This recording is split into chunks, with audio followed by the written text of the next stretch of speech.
Hey, Derrel. Hello, Andrew. How you doing? Great. Great to have you on. Watched one of your presentations, one of the videos I had bookmarked on my site. I don't remember the conference or the YouTube channel. It was about a week ago. I was very impressed with what I heard and wanted to know. Would have had to have been more than a week ago, because it was over a week ago when I asked you shortly after I watched that presentation you gave. I was most impressed with what I heard. Thought, damn, this guy knows what he's talking about. I need to get him as a guest on my show. Definitely worthy of exposing what you've learned to expose the nature of reality for what it is and what it isn't on my show. So it's great to have you on. I just liked your Facebook page, by the way, the Alien Hunter one. Hope that makes you happy. But I'm looking at your website here, alienhunter.org. Looks like may have been how long has it been since you've updated this site, by the way? Because I'm looking at the archives here on the About Us page, and it doesn't say anything since September 2015. We've kept quite a bit of stuff off of there because we've had some visitors that we didn't want. Understandable. Okay. Well, I guess to start off this interview, introduce yourself, what you experienced in life that causes you to do the things that you do regarding aliens and UFOs. You also, according to your credentials here, it says you also have some experience in hypnotherapy. I guess we'll talk about that later on in the presentation. But I guess most of this will be aliens and UFOs related. I'll use your website as a guide. But I'd like you to introduce yourself, your life story, what you experienced to do what that causes you to do what you do. Go over your Derrel CV. That's the your credentials. You can go over that, and also your mission statement. I guess take this opportunity to verbalize your mission statement on my show. So you got the floor, Derrel Sims. Who are you? What do you do? Well, some people refer to me as the alien hunter. This is due to the fact that I've brought a heavy policing investigative background to the UFO phenomena. I'm a former military police officer for 3 years. I volunteered during the Vietnam War.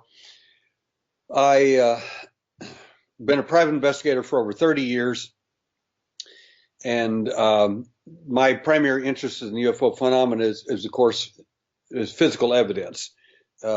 The stories are important, but the fact is, if we don't have any physical evidence, then they're just stories, and it doesn't mean a whole lot.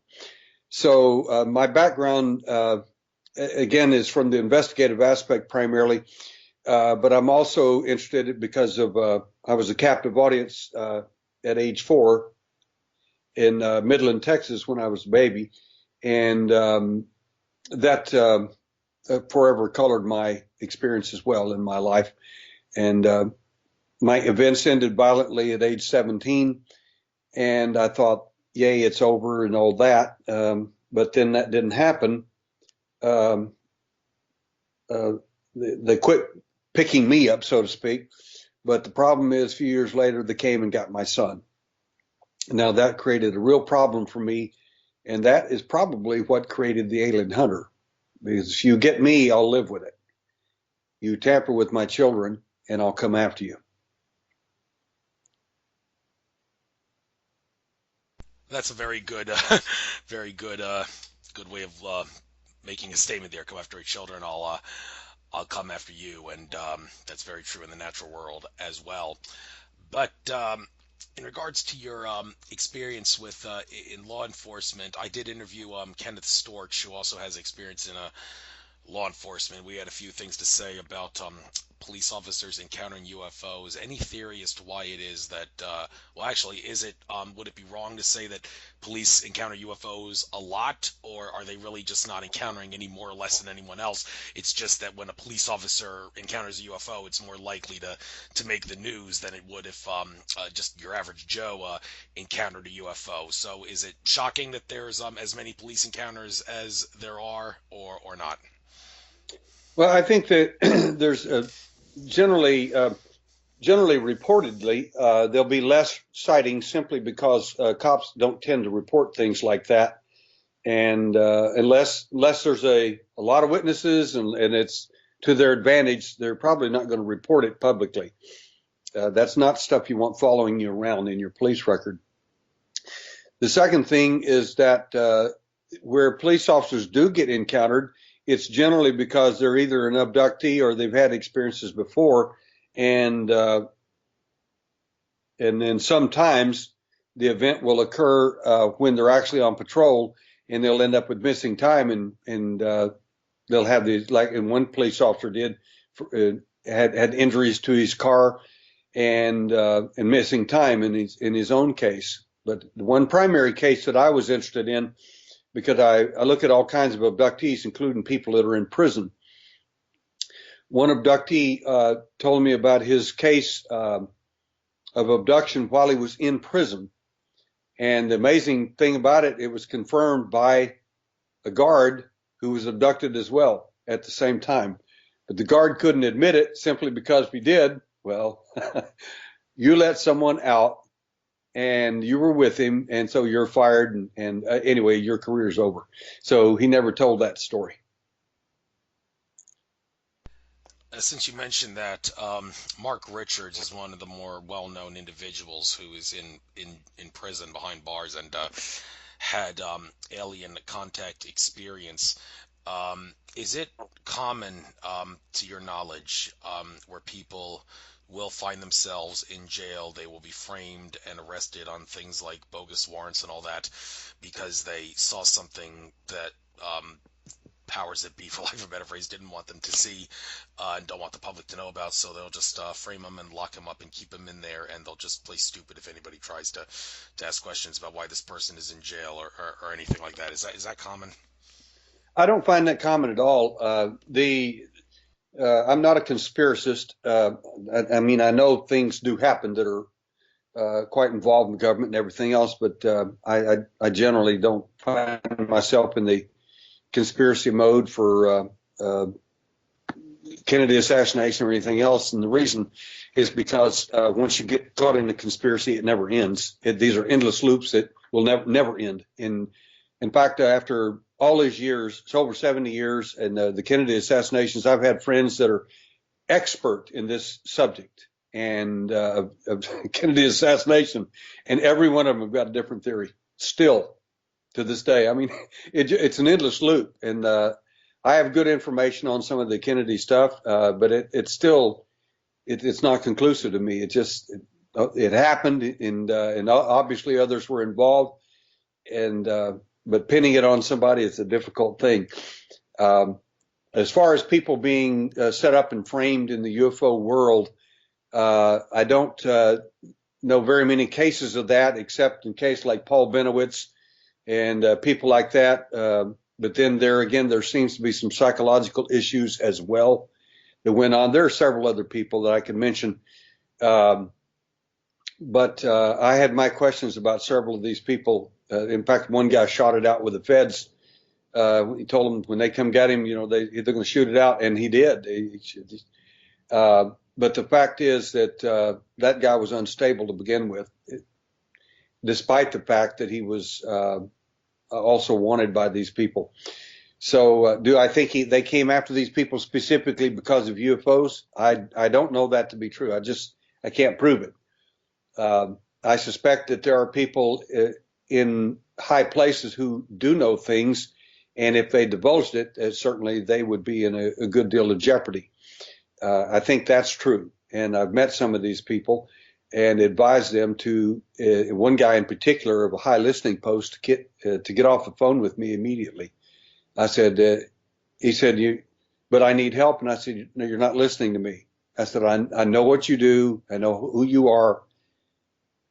It's not me they're interested in. They watch me because they're wondering who's contacting me. And somebody like you of as enormous importance, you're fixing to lose your career. And he finally hung up. But that was the reason otherwise I'd helped him in a minute. But I knew what he was fixing to get into, and it was bad. Thank you. Getting back to that sensitive subject about what happened to your kid. There's a crazy way of looking at it, some people may say, about the case of abductions. And just for the hell of it, I can't resist asking you this. But one might make the argument that if you get abducted by aliens, you are way out of your league to say that you were abducted. Saying it's an abduction is a bad way of looking at some assert because, well, the argument is we all make a soul contract before we incarnate in this reality, and one of the things as part of that contract is everything that happens in our life happens for a reason and is not an accident, and you agree to it before incarnating. So one might make the argument that, well, your son got what was coming to him because that was no abduction, that was something that was planned to happen before he was even born. I mean, some might assert that's a stupid way of looking at it, but hey, it's an agree to disagree kind of issue, and since you have experience with family members getting abducted, I just I hope you don't take this the wrong way, but it's a reasonable question. I think would it make sense to say your son got what was coming to him because he did agree to the abduction at some point before his birth in this reality, and that goes for everyone else who was abducted. Well, certainly everyone I've talked to, and I've got over 2,000 cases worldwide, over 2,000 now. Last one was in India where we did our last surgery there for an alien implant. Categorically, 99.999% of them would say whoever made the statement was an idiot and doesn't have a clue. My second statement would be, I guess Hitler had his own agreements and contracts before he got here and decided to do what he wanted to do, and all the Jews and Poles and everyone else that got barbecued in the deal, they had that coming to them too because they decided that was to be a fun thing to do in the next life. I just don't buy any of that. To me, that's about as senseless as nonsense as I've ever heard. It makes a lot of sense to me, like some of the people I met in India that who have this karmic idea that we have four classes of people here in this country, and the untouchables and so on, and they got coming to them because they haven't evolved high enough. The Nazis had a very similar opinion about that, and they also started doing euthanasia and all kinds of interesting things on mental patients and so on, simply because they weren't worthy anymore. I mean, instead of waiting to decide whether you're good enough or you made a contract in life past, we'll simply decide it for you now. I mean, they decided to be karma itself and to go ahead and make the rules and execute whoever they need, get rid of them, and get on with a better race, so to speak. But that didn't work out very well for them. Fair enough, fair enough. Well, I guess we'll skip around here. A lot of different subjects to talk about in this field, and we don't really need to follow a set organizational path here. We can jump around, and I think we'll start with alien implants here. When it comes to alien implants being physical or ethereal, spiritual in nature, there's a certain percentage. It's a percentage factor. Some are physical, and others are not so physical. They have sort of a spiritual light essence to them. The implant in nature does, and does that make it any more or less harder to remove the implant? Well, some might agree to disagree. It all depends on how well you can handle physical versus spiritual things. But in general, when it comes to alien implants, do you generally see the implants have and the aliens that are implanting them have some sort of a dark agenda? Because also it does go without saying that there are such things, many assert, that as good implants, benevolent implants that are designed to help humans out.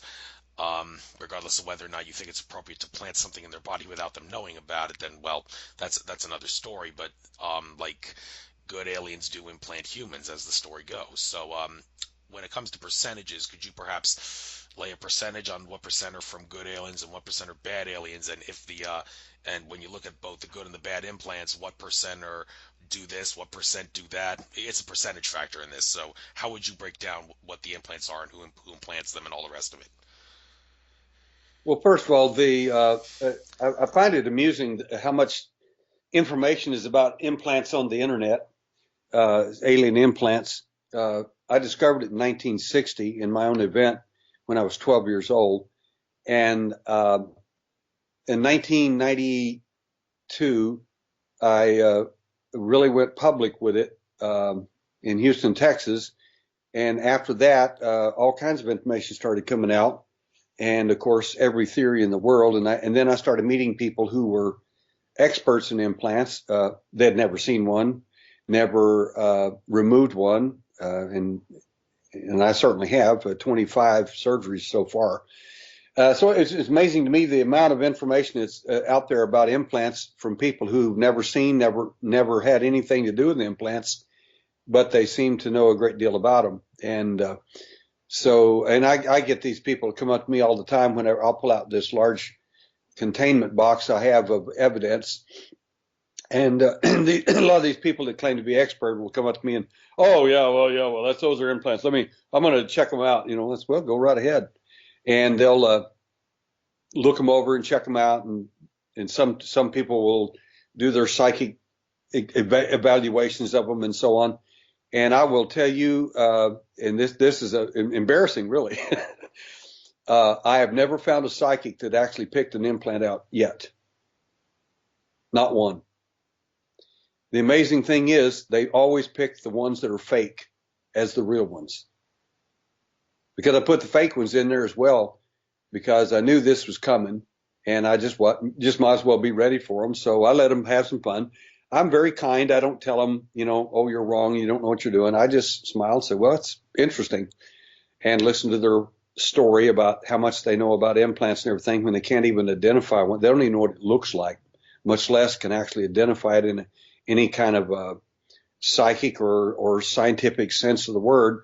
It's really embarrassing.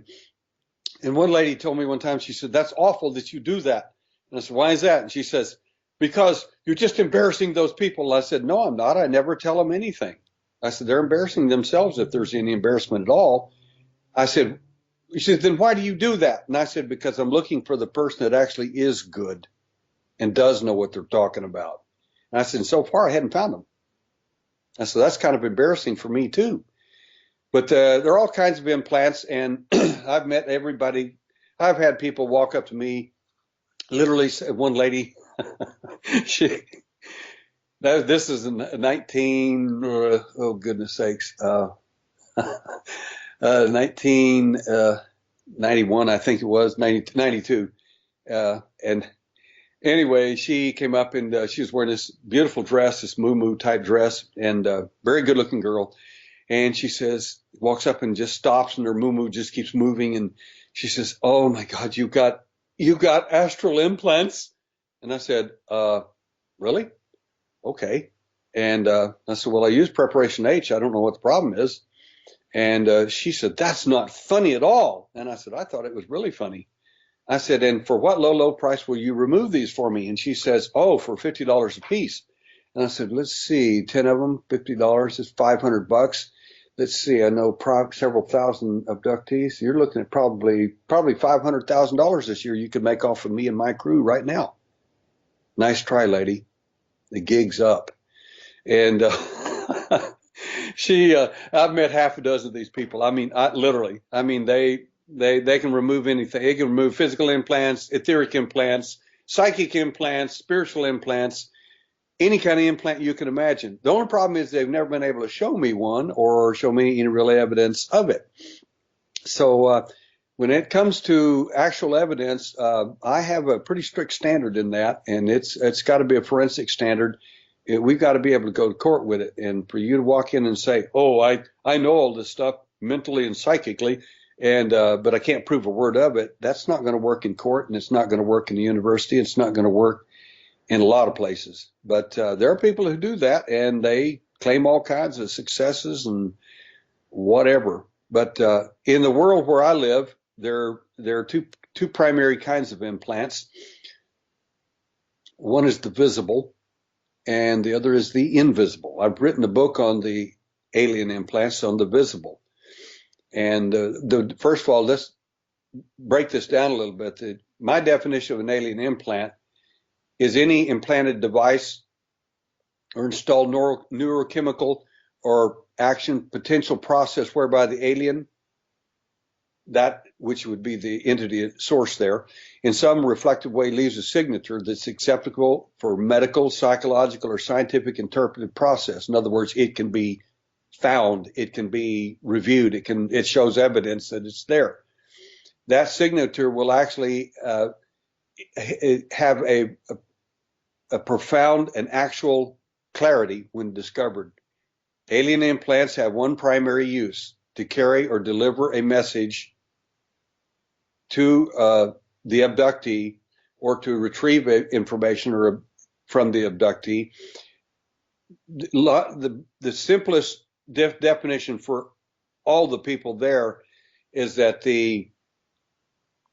these implants are, the best way to describe them for people that just don't know this stuff, and for those that probably think they do, is that the implants are they're parasitic and they're invasive. That's what they're designed for. That's what they do. And they most of the time you will not know they're there. It's amazing to me how many people know they're there yet can't find any of them. And then they turn around and can't find them on an X-ray, MRI, CAT scan, or anything else. But they know they're there, and for a magic amount of money, we can remove it for you. We'll take care of you. That doesn't make any sense to me. So after 25 surgeries, what we found was 25 objects. Isn't that fascinating? And the next group of implants are the invisible implants. These are invisible messengers which affect the transmission of that neurochemistry or other process, psychological or otherwise, affecting the behavior of the abductee or the contactee. The whole point of it is to affect behavior or change as the parasitic host intended. Some of these invisible implants, so to speak, you'll end up with behaviors that are not yours. You'll end up with feelings, some of them even pretty damaging, interest in harming yourself or even committing suicide. And these are not your thoughts, decidedly so. And this will show up in people. And they're on our questionnaires.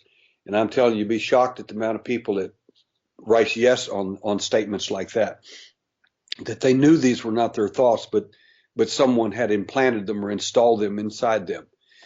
So alien implants, basically, the visible implants, I'll give you just a quick classification. There are cocooned ones, which are ones that have a biological cocoon around them, which shows non-inflammatory response, either chronic or acute. And this is something that makes them decidedly alien. Because you're not going to find that in the human agency overall. It's just not going to happen. We have non-cocooned implants, like the little gold spheres we found in a little girl's nose, 8 of them, about the size of literally a pinpoint.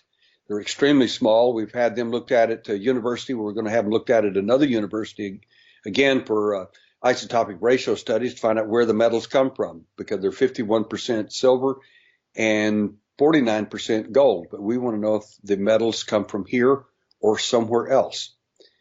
We also have other kinds of implantation that people are probably not familiar with in terms of an implant. And that is something referred to sometimes as the missing fetus syndrome. This is when a fetus is installed inside a human host. And I am well aware that MUFON has declared that this phenomena really doesn't exist, that it was just a story for these women had for years, and are not really true, that for various reasons they had an abortion or whatever, and the alien wasn't involved at all. When I did my last presentation for a MUFON group back east, they wanted it specifically on implants, which everybody sat there so quiet they couldn't hardly move. Then after it was over, toward the end, I said, I want to show you one last one that I find very disturbing. And I said, I know MUFON has said that this fetus business from the alien is not true, and it's just not true at all. And so I said, you might want to fasten your seatbelt for a moment. Then I showed them the sonograms of an alien fetus inside a woman through the sonogram. Needless to say, that meeting didn't last much longer. So that's just a generic view of implants overall. They're, like I said, I've done 25 surgeries thus far, and was the first person to ever present on, and the only person to this date ever to present to the AMA American Medical Association, speaking at John Muir Medical Hospital on medical complications of alleged human-alien contact. And in that presentation in 1992, I listed 5 things out that would be true if we found, in fact, alien implants in these people that we had these x-rays on. And once I gave those 5, of course, everybody was stunned. They couldn't believe it. And the reason they couldn't believe these predictions is because there would be no inflammatory inflammatory cells process around the object itself. In other words, it wouldn't be due to a foreign object inside them. That would not be the case at all. The second thing would be there would be nerve cells present that would not be appropriate to the affected area. Number 3 is that the objects would be absent of any discernible human technology. And 4, they would be metal, plastic, or ceramic implants under study, and that these implanted objects, as I said again, they're not involved with us whatsoever. That you can't look at them and say, "Oh my gosh, that's human technology." That's simply not the case. In the first surgery we did 2 years later, publicly, every one of those predictions were true. Every one of them. And the doctors said the same thing. How in God's name could you have predicted something like this? It was medically impossible. And I said, well, that was easy. I said, I was there when I was 12 years old. I remembered my event. Thank you very much. I want to get into the how do you think you may have experienced alien contact questionnaire thing that you got on your site. It's been a long time since I've seen one of these things where you have a list of questions prepared for people who think they may have had some sort of abduction or contact experience. Interesting thing about the first and second questions here, you specifically ask if you can describe anything about the extraterrestrial or alien's feet or inside of its mouth, and also the feeling of the skin and clothing. Okay, why those things? The feet, the mouth, the feeling of the skin, and the clothing. Well, regardless of the fact of many people now are coming forward saying, "Oh, I know all about aliens. I've been abducted," or whatever. It seems to be avant-garde to do that now. Even people on Hollywood are doing it. I mean, it's kind of a fun thing now, and it's okay. You're not crazy anymore. We used to be, but not now. So my immediate consultant wanted to put the questionnaire on the site, and I said, well, we'll just put a few teasers on there and have some fun. She said, why those particular questions? I said, because if you ask the obvious standard stuff, everybody can say yes, yes, yes, yes, yes, yes, yes, yes. I said, let's put questions on there that only people who were abducted and had close encounters in a very particular way would ever know. And she says, well, how do you know that? I said, because I know the answers to them. That's why. And so when they write in and say, oh, he's got sharp teeth and he's got this and he's got that and his feet look like the webbed duck feet or whatever, then we're going to know exactly where they're at and whether we need to just click them off or on. So it's the same thing in police work. Even if when we investigate a murder case, we'll leave all kinds of information out about the case. Someone invariably will call in, especially if it's a big famous murder case, and we'll get 2 or 3 of these. They'll call in and say, I did it. And it's okay. Explain to me how you did it, and they'll start telling all about it. And the only problem is they can't fill in the details. The reason is because they weren't there. These wannabes do this stuff, and you got wannabes in the UFO field as well. And some of them actually are abductees or contactees, but they feel like they need to make their story bigger or better and more interesting. And that's when I pretty much switch them off. And I've got 2,000 cases I'm working on. I don't need people who make stuff up or want it to be true. It's not relevant to me. It has, if I can't, my business is about evidence, and it's about going through people very rapidly. I teach how to determine whether people are lying or telling the truth just by monitoring them. And whenever I talk to someone, especially at conferences, and they start telling me their story, I'll go through them very rapidly. And in fact, this happened in Brazil when I was there. We had 250 people lined up at the break on the conference just to talk to me and a doctor I took with me. And I mean, you can imagine 250 people. You got to go through a lot of people quick, and I did. And one lady in the television crew was standing right behind this lady. I was talking to her and everything, and then the television crew lady walked up and says, "Well, I think that's rather weird. You'd think all these people are abductees and stuff." And I said, "No, I didn't say that. You did." I said, "Now you're putting things in my mouth I didn't say, trying to make up a story because you don't have one." Well, I said, wait a minute. I said, instead of trashing these people, why don't you just listen to them and see if there is a story here? And she just kept being belligerent. So finally, I just grabbed her notes out of her hand and said, "I'm also a handwriting analyst." And I started looking at her handwriting. I said, "Aha, sexual repression. That's interesting." I looked at her and said, "You want me to do any more? Or is this going to be enough for you?" Boy, she got quiet, and I mean, they boogied. The point is that I didn't care about her handwriting and what showed up in it or didn't. I just didn't like her trashing people. Just because somebody saw something or heard something that you didn't hear or see doesn't make them a liar. And even if they are, you don't have any business running around trashing 250 people that you never met, even if one person is standing there lying. And that's my job. It's not hers. So we ended that interview very quickly. But when these people come forward, even when they're looking at, they're answering the big questionnaire that I have, and it's far more extensive than that little piece of paper, so to speak, on the net. You got 20 pages you got to go through. And of course, one of the things I'm looking at when you're filling this out and I'm asking all these questions and monitoring you all the time, because I want to know sometimes if you have a propensity for the alien to use you, and they do, and to what extent that may have actually occurred. And this will often show up in the questioning.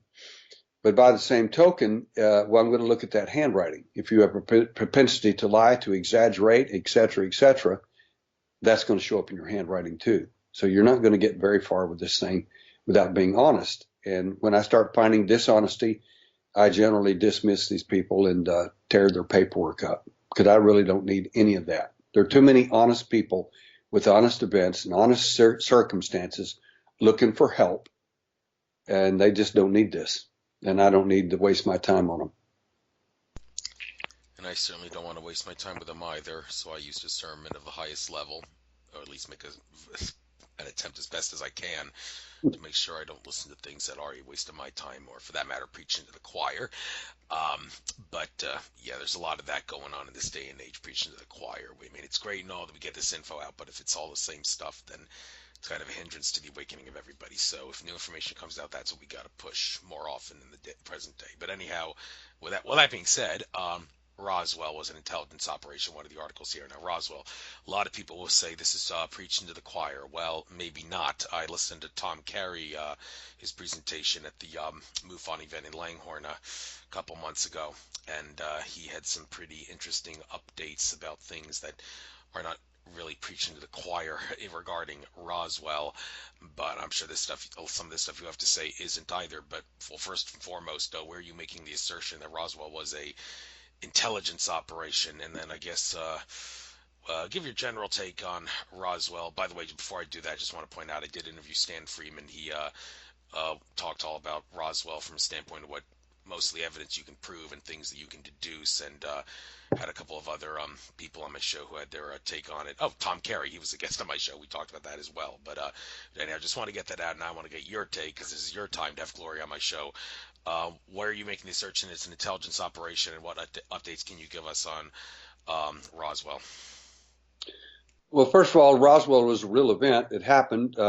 Anytime I am ex-CIA for 2 years during I was in Central Intelligence Agency for 2 years in covert operations during the Vietnam War. My point of saying that is that I understand what intelligence operations look like and work, and they're developed with cover stories. What happened in Roswell was a true story, and I have probably a little more information than certain people have about that, because I have a recorded testimony from an infallible, impeccable witness, as far as I'm concerned, who knew the person who was standing present when the phone rang, and they said, "Oh my God, a flying saucer crashed in Roswell." The other person was standing there in the room at the time when it happened. My point is, and I don't have permission to use that, or I already would have, but I do have it on record. I am not a UFO and Roswell investigator, never claimed to be, and don't want to be. My interest is in the contact phenomena. But having said that, it doesn't mean that I don't know anything about Roswell. If you want to know a great deal about Roswell, my best advice would go to Stanton, because he's probably one of the best authorities out there. Don Carey, good friend of mine as well. Don and many other people out there are extremely good at this. But the bottom line is that the United States government said we had one. Now that's good enough for me. And the next day they changed their mind. Now this is called a cover story. Somebody screwed up. So now you change the narrative.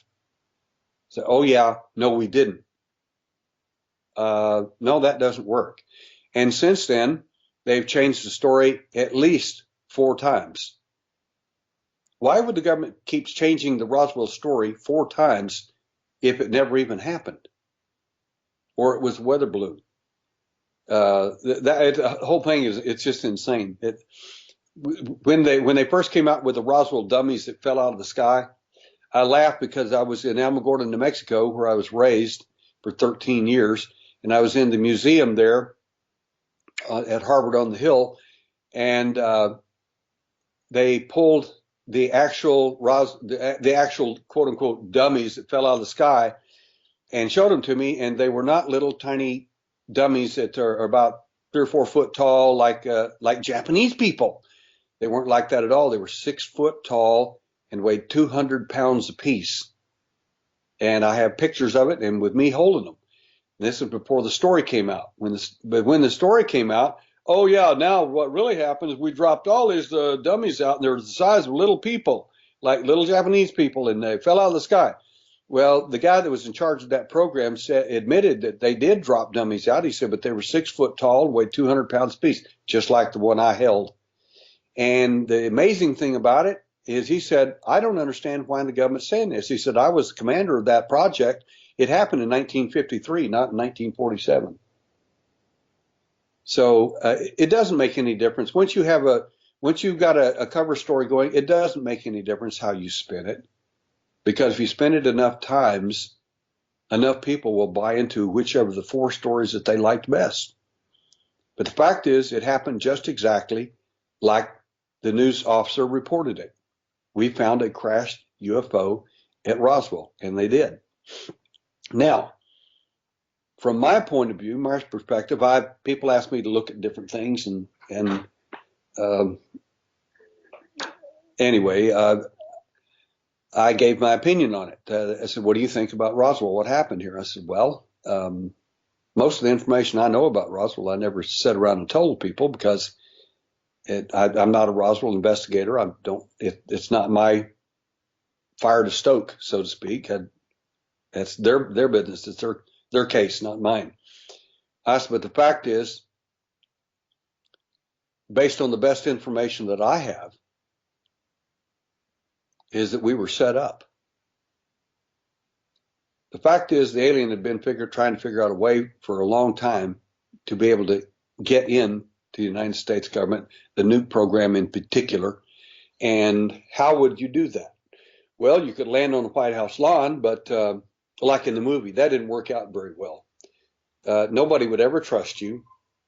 Nobody would ever believe you. They always think you're a spy. So that doesn't work. So what will work for humans? You have to outsmart humans, and that's always not really a difficult thing to do. So how would an alien outsmart humans? Well, they've been doing it for at least 6,000 to 10,000 years, at least. At least. Because every time they come to a different civilization, they make up a different new whopper. I mean, I'm Irish as well, and Gaelic, basically. And when you look at the stories that we bought into there, the little fairy people, the little fairy folk, well, it isn't like in Aesop's fables and stuff like that. The fairy folk, if they don't like you, they don't bring you back.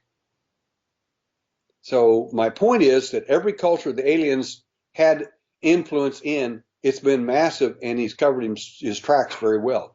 He'll mimic himself as gods. He'll mimic himself as fairies. He'll mimic himself as the jinn of Islam. It doesn't make any difference what culture you're in. It's whatever whopper you would buy into. So the question is, what whopper are you going to buy into today? Well, let's see. Aliens from other planets. That'd be a good one. But the reason we buy into it is because it's true. So it don't even have to convince people. Just use that one. So the bottom line is, how does an alien, whoever they are, how do they penetrate the United States government intelligence agency? Well, well, what if we let them capture us?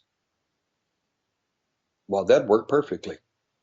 So you crash a UFO, and of course, some people have this dumb idea that aliens can't fly their craft very well, so they just were drunk and having a party or something and ran into another UFO and they crashed the UFO, and that's the way it happened. Or there's another whopper that we were out there shooting down UFOs with radar equipment and all kinds of fun stuff. That may have happened. I don't know. I wasn't there. Probably not likely. But the fact is that at least one of those craft, if not two, crashed. And the issue is somebody ended up, bodies were laying around, debris was everywhere. And I met Jesse Marcel Jr. personally, and many times went to Japan with him, where we all spoke. Me and 8 scientists and doctors presented there on physical evidence and our story about the UFO phenomenon. My work is in 3 museums right now. So evidence is everything to me.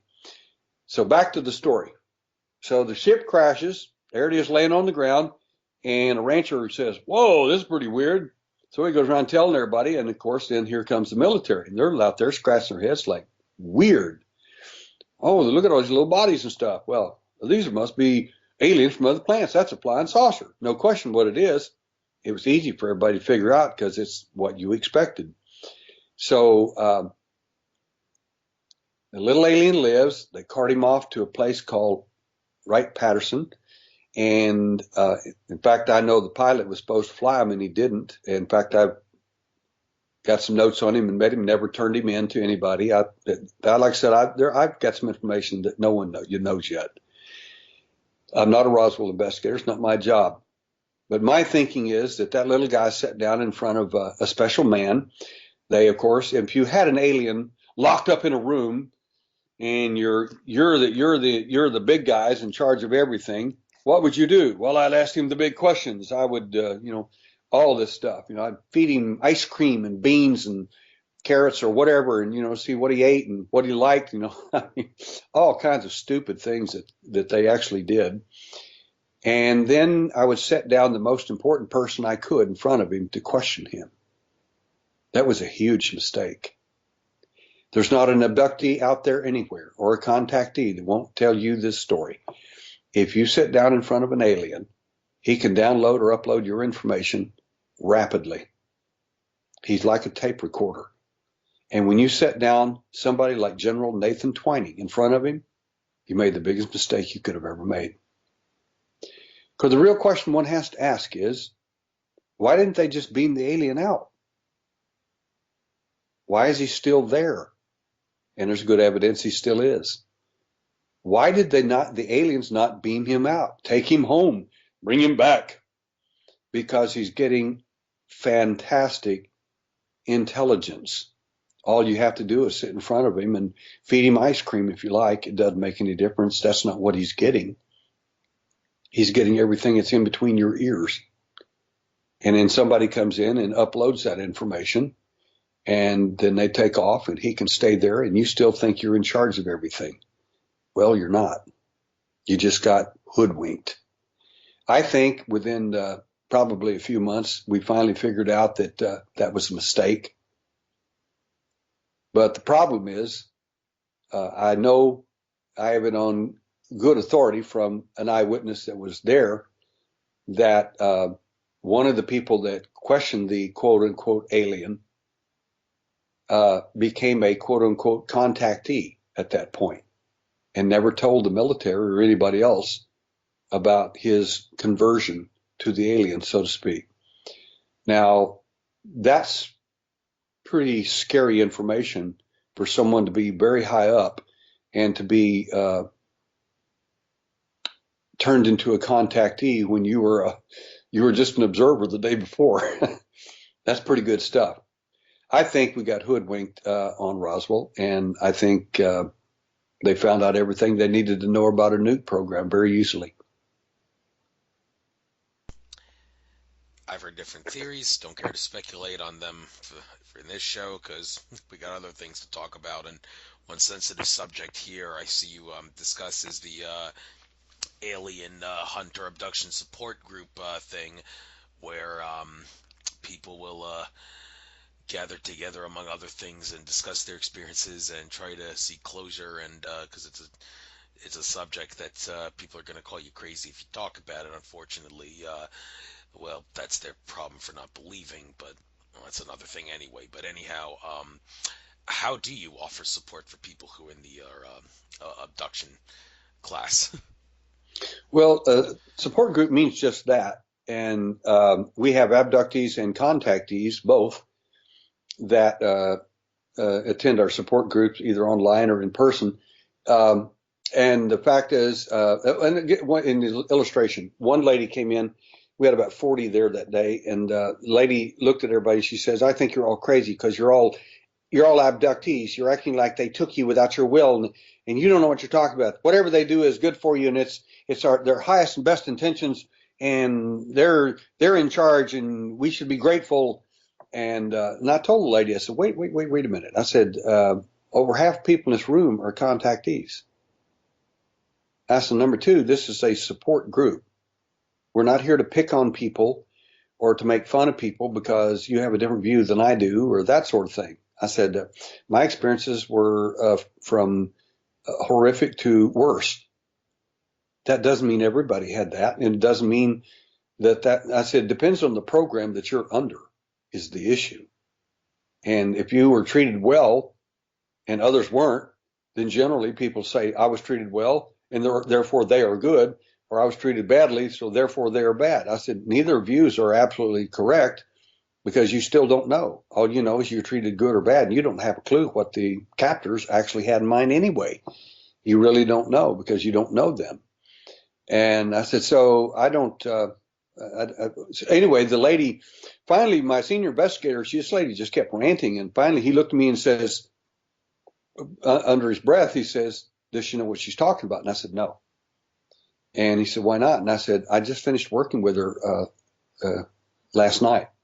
Her and her husband were there, and she told me about all her positive experiences and how wonderful they were. No, I mean, just literally, I was in the School of Higher Consciousness. I did all these wonderful things. No, when she started crying, it was so wonderful. You just can't believe it. And I said, started working with her, and her husband was there with a boom box with a big recording device on it. And just as soon as I started speaking to her, she started screaming, turn those lights down. They're so bright. The lights were way down. She was already in her event.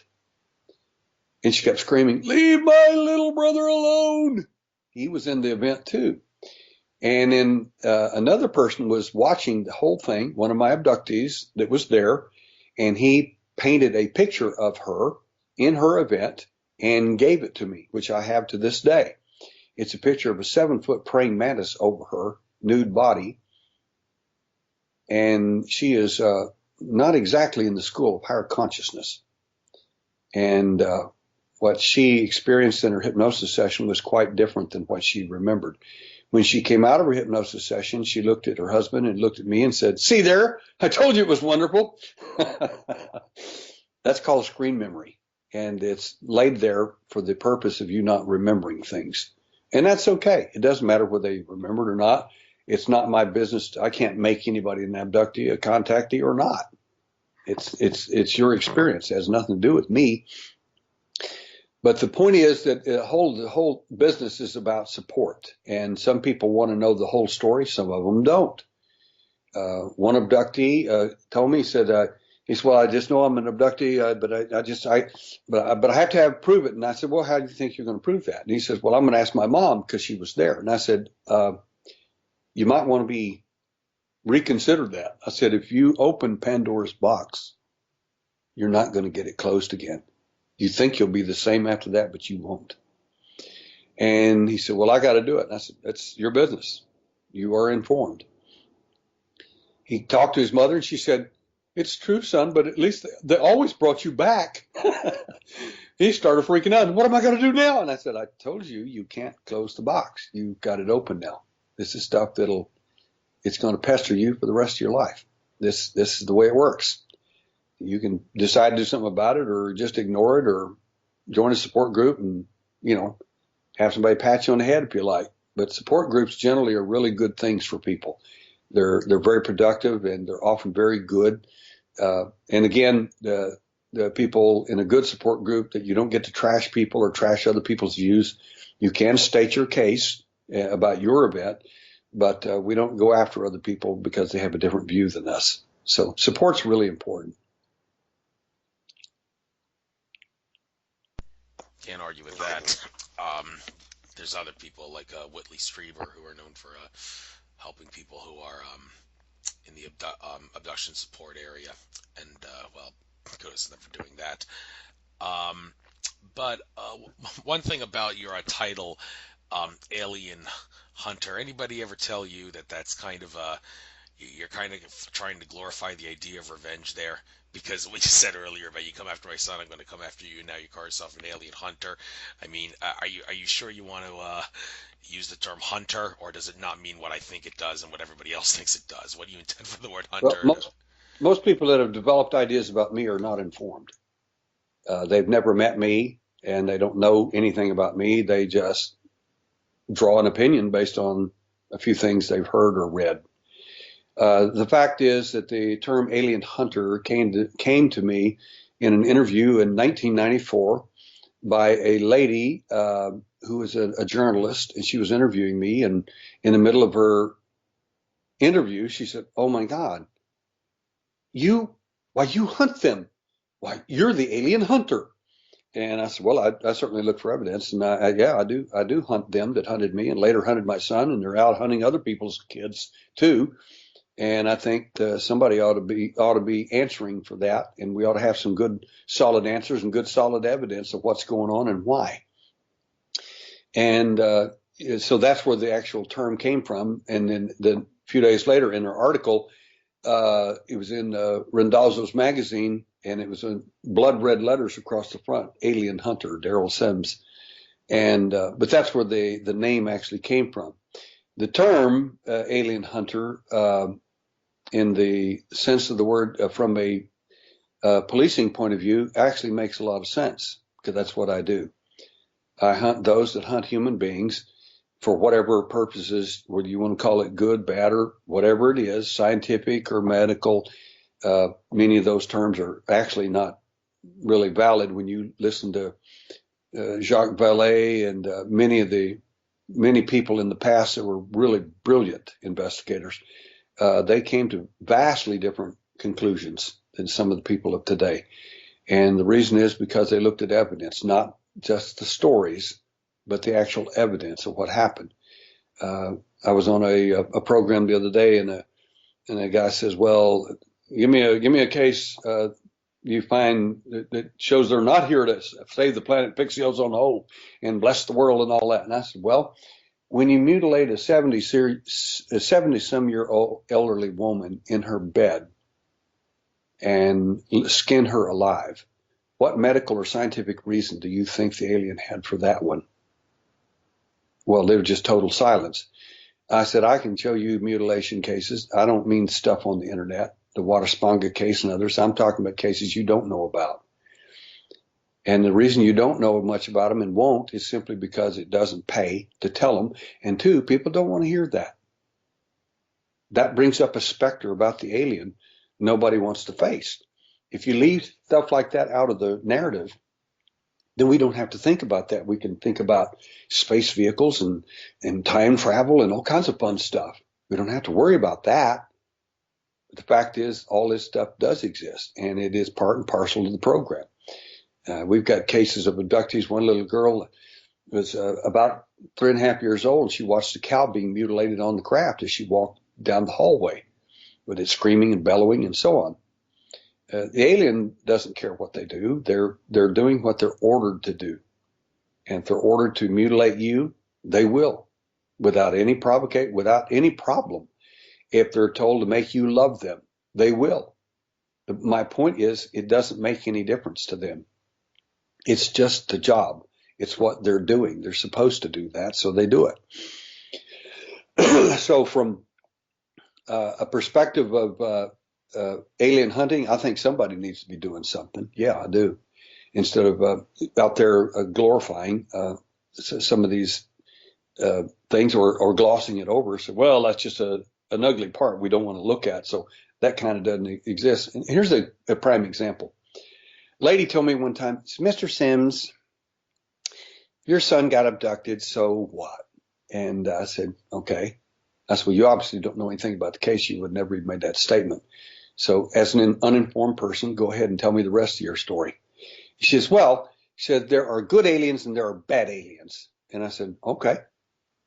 I said, you know that for a fact? She says, well, of course. And I said, okay.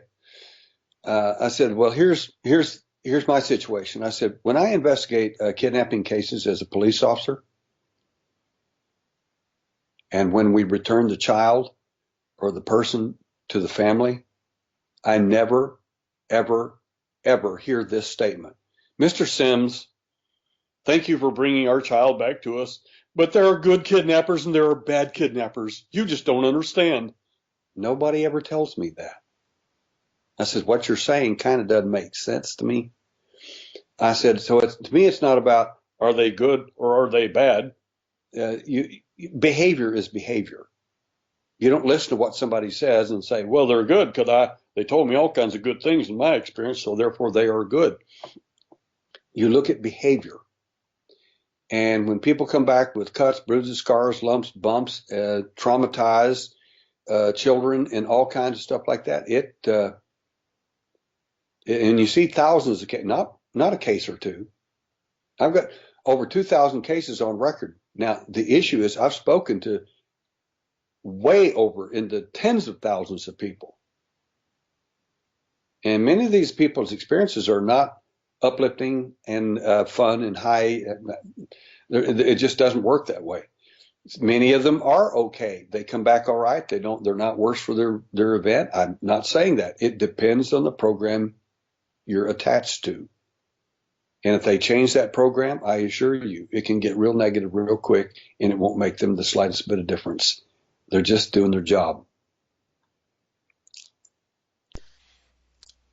Okay, switching gears, you mentioned earlier, like how long the ETs have been affecting us, even though it may not be your area of research. I still want to talk about this because this is an area where mainstream science, mainstream history, and alternative history clash in regards to disagreeing about this. So if you have heard anything where you can say maybe the mainstream is mistaken, well, then I'm certainly willing and interested to hear it. The whole thing about 4,000 to 10,000 years the ETs have been affecting us now, or should I say 6,000 to 10,000 years. Well, if you're talking 6,000 years, that's the people who believe that Mesopotamia was the cradle of civilization. But then you got all sorts of people in the spiritual but not religious communities, among others, who say, no, no, no, Atlantis was real. Although it wasn't 10,000 years ago, it was 13,000 years ago. They say when Atlantis sunk and there was the flood and all that, and it coincides with the precession of the equinox's galactic alignment. We have the winter solstice tomorrow. 5 years ago, the whole December 21st, 2012 thing, the same thing, but unlike 13,000 years ago when it was a summer solstice alignment, this time we didn't have some sort of a global cataclysm.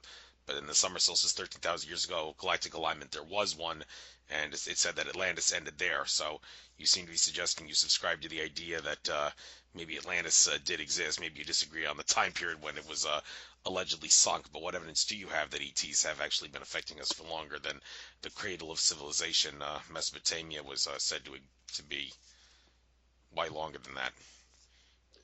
No, my interest again is I like to state a difference whenever I discuss things. What's my opinion and versus what I know. My opinion is just simply that it's an opinion. What I can prove or what I know, it may be something different. There's two answers I can give you about that. Number one is you're familiar with Dr. Robert Wood, I assume. Robert Wood. Maybe if you tell Dr. me what he Dr. did, Dr. I might know. Okay, he's very prominent in the UFO field he's been one of the leading people with MJ12 documents and so on.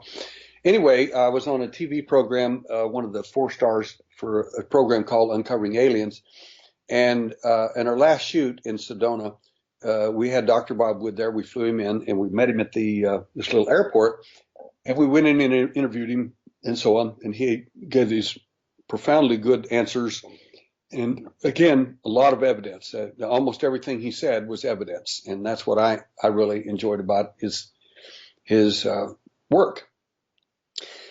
And we had a long interview, and we took a break, and he said, everybody said, we're going to take about a 10-minute break here, let the camera crew get their film together and everything. And he looked at me, he says, Derrel, could I speak to you alone for a moment? And I said, sure, Dr. Wood. And he asked several questions about the CIA and some different things I was involved in. And after those questions, he looked at me and said, I need one other answer from you. And I said, okay. He said, in your opinion, now everybody's starting to walk back over now, so they're starting to hear this. He said, I want to know how far you think the alien is far above us, how far they are technically past us.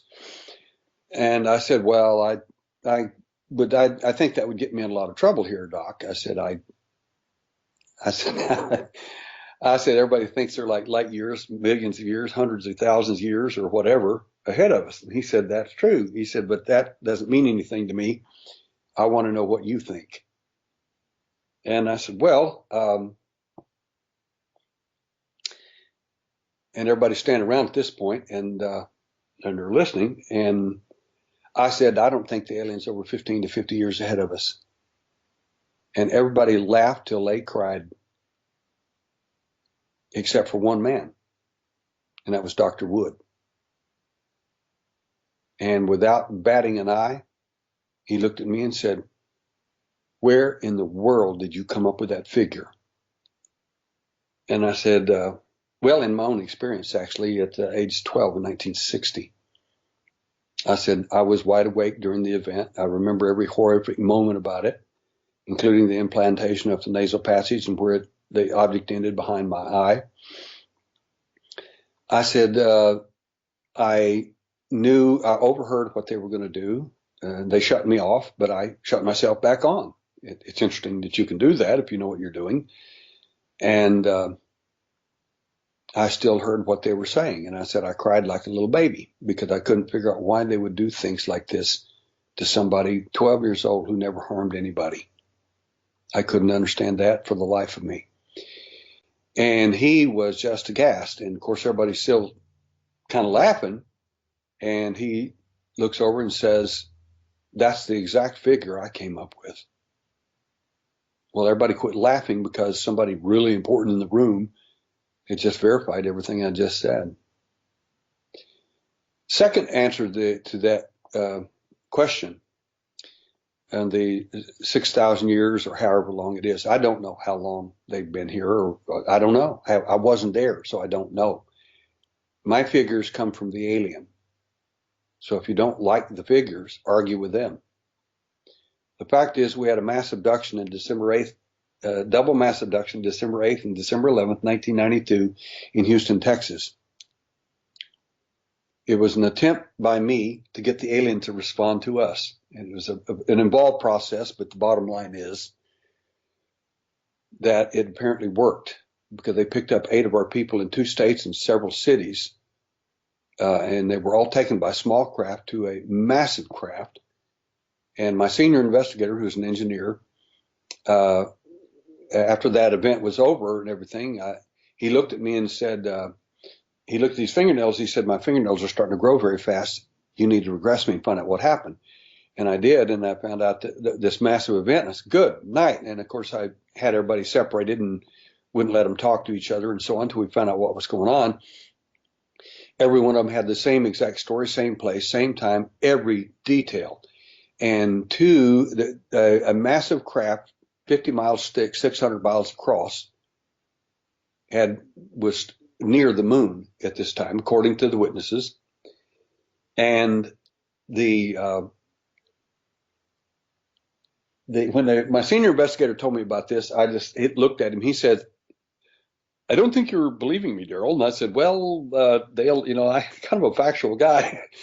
And he said, "I thought you'd say that, so I brought the video." And he brought a video of somebody who had been filming the moon during that same time, inadvertently, and they captured a craft of absolutely immense size between the Earth and the moon.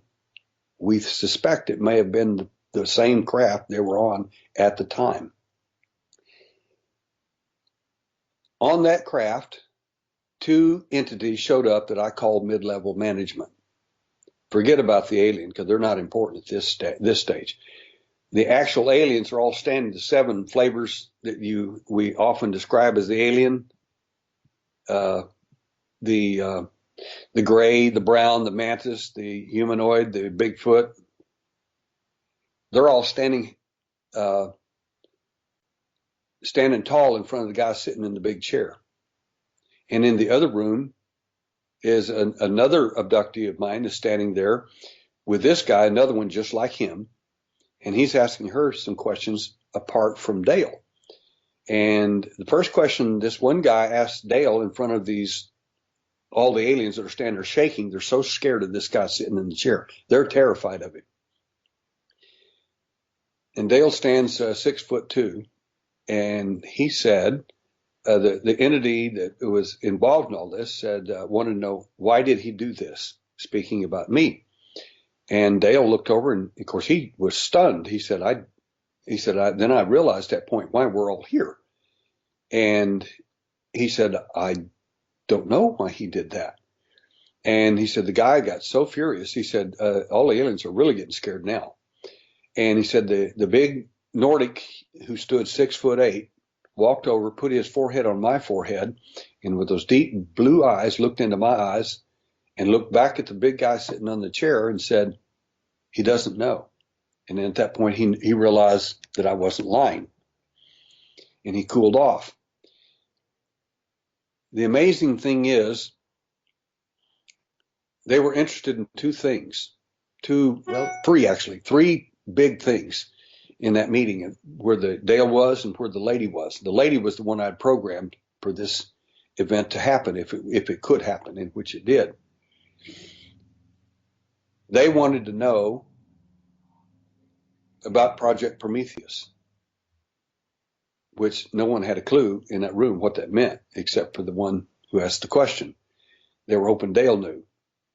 Apparently, they had abducted some military guy who got scared. And like I said, they can download anything in your head. And you start thinking about whatever it is that's in your head, like military projects and things like that, they'll pick it up and they'll get all your information. And they did. Later, we found out Project Prometheus was a program designed to steal technology from the alien for the service of mankind, which basically means for the service of the intelligence community. Mankind is a secondary feature at best. The amazing thing is that after that event was finally over and the amazing questions were asked, the Nordic took Dale to a room, and they were doing some things where he was doing some last minute things for this big shot that was sitting in the big chair. And Dale looked on the wall, and he said, I can't call it a picture. I don't know how to describe it. It was like a 3-dimensional picture or drawing of something. He said it looked like a gigantic raceway, and it had these little sectors all over it. And there was one last one that was unfilled in. And he said, I looked at the guy, and the Nordic, and I said, what is that? And he said, oh, that's the rest of the program. He said, what do you mean? He said, that's the last 100 years. and we're in it. Now he said, I don't know whether we're in the last part of it, the middle part of it, the beginning. I don't know. I said, wait a minute. You multiplied that whole track, which was the lineage of their involvement with us. He said, exactly. He said, I mean, it's what I do. You know, I'm an engineer. And he said, I multiplied it, and he said, the best I could figure, it probably was around 6,000 years. That's how many little hundred sections were in there, enough to make 6,000. He said, but he certainly declared that last little open section was the last section. He said, then the program is over. He did not explain that or anything about it. But the 6,000 years came from their figures, not mine. But the fact is, there's a lot of things about the alien that don't make sense. If you try to make them, if you try to use the extraterrestrial hypothesis that they live on other planets and they came here from Zeta Reticuli or wherever, and that's where they're from, it doesn't work. And it doesn't work for a lot of reasons. Number one is some of the DNA samples that we currently have and some of the possible DNA that we're looking at from the alien is suggestive that the DNA of the alien comes from Earth, not from outer space. For instance, a recent study was done on the Bigfoot, and what they found was that the DNA was definitely of a simian, but they also found the rest of the DNA, the mitochondrial DNA, was a female woman, of modern woman. Now the question is, how do you get modern woman mixed up with an ancient Bigfoot creature? How did that happen? How does his DNA get mixed up like that? Unless somebody's created a transgenic, then that would make a lot of sense. Where would you get a humanoid alien like a Nordic? Well, maybe they came from another planet. But the fact is, we got plenty of human DNA right here. You could take the DNA from here, take it out outer space on a craft, say 600 miles across and 50 miles thick. Got plenty of room to do all kinds of fun things there. You could make a whole race of humanoids if you wanted to. And where would you get praying mantis DNA? Probably not from Venus, probably not from Mars. But we've got a lot of praying mantises right here on Earth.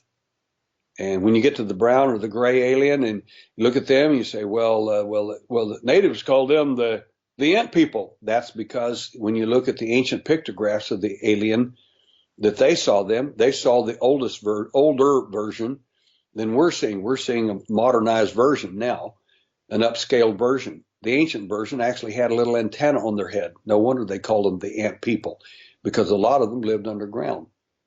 So when you look at the whole story of the alien itself, you may be looking at DNA that comes from here, but that has a different narrative and a different purpose altogether. Yeah, a lot of controversy and debate as to what DNA, what alien DNA, whether it's Earth or even Mars. Some have said we could all be Martians. I've heard some people talk about. But I want to ask you a couple things here about one of your cases here. Also, interesting thing about your experience in karate, if I may say so. I wouldn't say it was be in the best interest if you want to use the discipline of a martial arts to overpower the aliens, not necessarily physically, but using like chi energy and whatnot. Karate wouldn't be the best. Some assert that Aikido would definitely be the best. I may be biased because I'm a brown belt in Aikido, but the whole idea is in Aikido you don't use violence to escalate violence. It's don't engage your attacker, just let your attacker come to you, and then you use pure self-defense to subdue him in a nice, peaceful manner that doesn't inflict much pain on him. Karate, it's totally different, and I've even heard some people say I did karate for years. I tried Aikido, and I couldn't master Aikido because karate it just taught me to be a little, I don't know, violent. So I couldn't really be peaceful and relaxed like Aikido requires. But hey, maybe what do I know?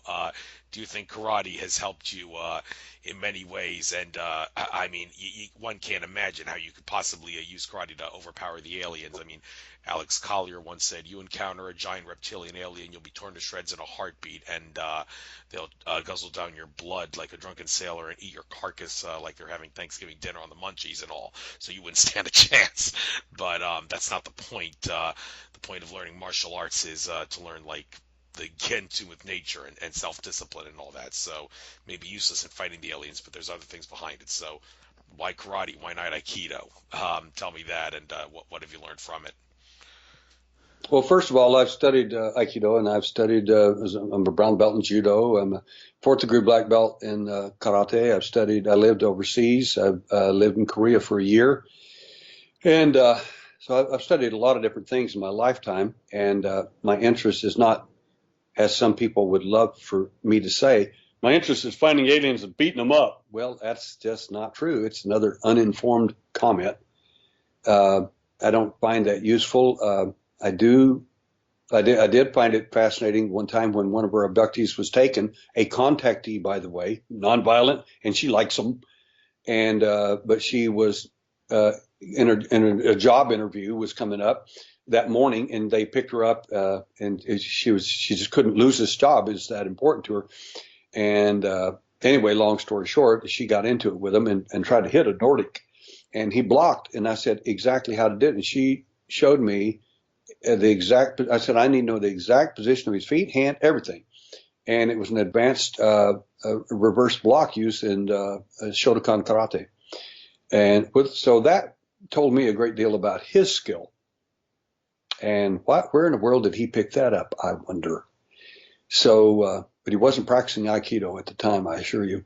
But anyway, that's how she defended himself against her. By and large, 99% of the things that happen in these events, if you want to defend yourself, and some of your audience may actually want to know this, if you want to defend yourself against these guys, there are different ways of doing that. And some people find some things extremely effective and others don't. And it doesn't make any difference to me. The important thing is you find out what works for you. And if it helps you or blesses you or enables you in some way, then God bless you and get on with it.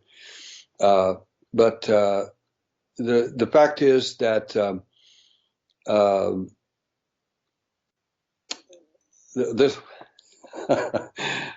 this since you're Aikido guy, you'll like this, I think. One day I was in my martial arts class and I told my wife, I said I'm going to do something different today. And she said, okay.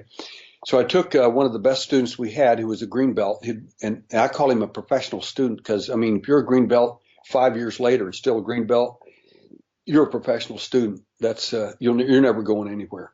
You just never going. You're not going to make it anywhere. So, I mean, if the guy hits you, he's going to hurt you. No question about that.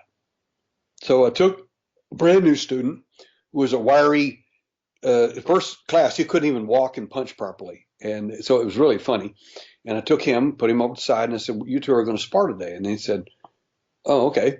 And of course, the green belt's got his hands on his belt, he's kind of smiling like this guy's going to die. This is easy for me. This is perfect. And I walked over to the new guy and I moved my hand in a particular way and spoke to him and then put them together and they fought. And the brand new guy destroyed the green belt with 10 killing blows. So fast. It was, needless to say, the green belt was so distraught. I mean, he was depressed. I thought he was going to cry.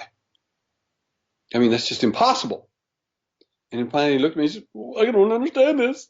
And my wife's sitting over with her mouth open. And I said, okay. I said, come over here, Danny. And I did the same thing for him in another way. Put them together and then they were equal.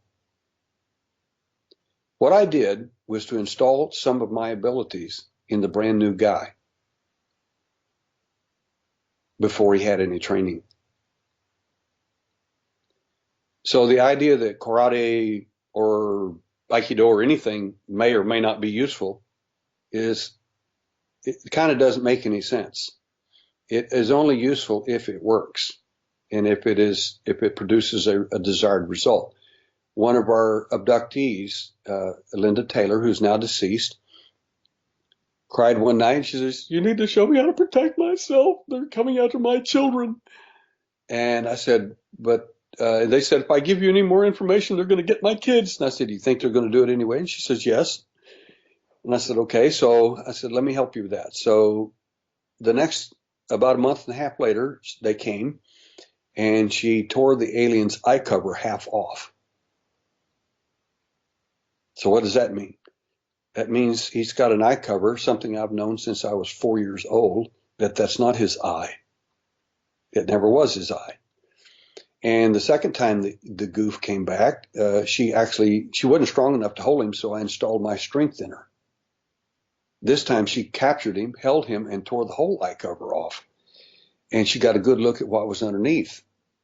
That was pretty fascinating. So the idea that you can use skills to help someone or to help them defend themselves or protect their children or whatever, I don't care if it's Aikido, I don't care if it's Ki, I don't care if it's psychic energy, spiritual, it doesn't matter to me. Whatever floats your boat, whatever will help you and give you an edge to make them at least responsible to you, which the idea to me is not to beat anybody up. The idea is to get them to communicate, like knock it off. Why don't we do something constructive like, let's sit down and talk about what you really want, rather than you stealing everything that you think you need because you're superior to us. The last people that had that view, well, in fact, it's been every country that's ever taken over another country. Anybody with a superior technology is automatically going to take over the next country, anybody near them. And you're going to be absorbed, assimilated, or destroyed. Ask the American Indians how that program worked out for them. It's just the way it is. And we've had on at least 3 occasions, at least 3, where we've had our abductee actually take over control of the alien while they were in the abduction. So, like I said, most people that make these statements, they don't know what's happened yet. They don't know what we're capable of. They don't know what a person is capable of. Just because somebody didn't do it doesn't mean it can't be done. It just means they don't know how to do it. If you give someone the skills to do something, they actually might want to do that. And in some cases, it's been useful.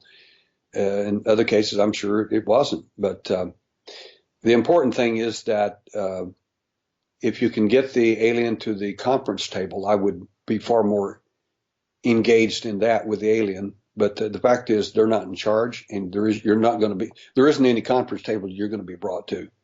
You're going to the slab like everybody else, and you're going to get the program, whatever has been meted out to you, and that's going to be it.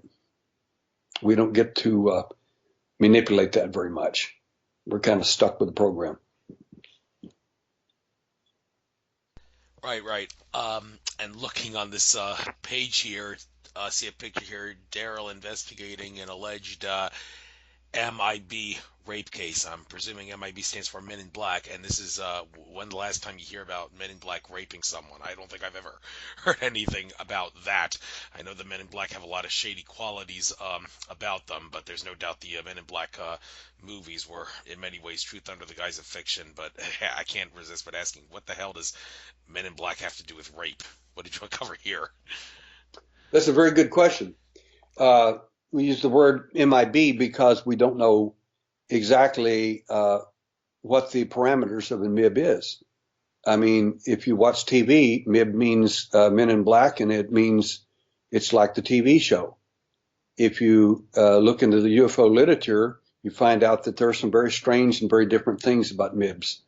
You find at least 2 levels of MIBs to begin with, in 2 primary categories. One of them is a human MIB that is that really is the intelligence boys, dressed in black, often with black glasses and so on, and they were very prominent back in the 50s and 60s. You see a lot less of that now because it's too easy to track these people, although we do have the address, the business card, and the information on a true government MIB. I got him red-handed. And we'll talk about that some other time. But right now, it's we got a confirmation date at some point. So, but the real MIB that we really want to talk about are the so-called alien MIB. And the question is, where do they fit in the alien phenomena? The best way to think about the MIB, from my understanding, is that they are kind of like a cleanup operators.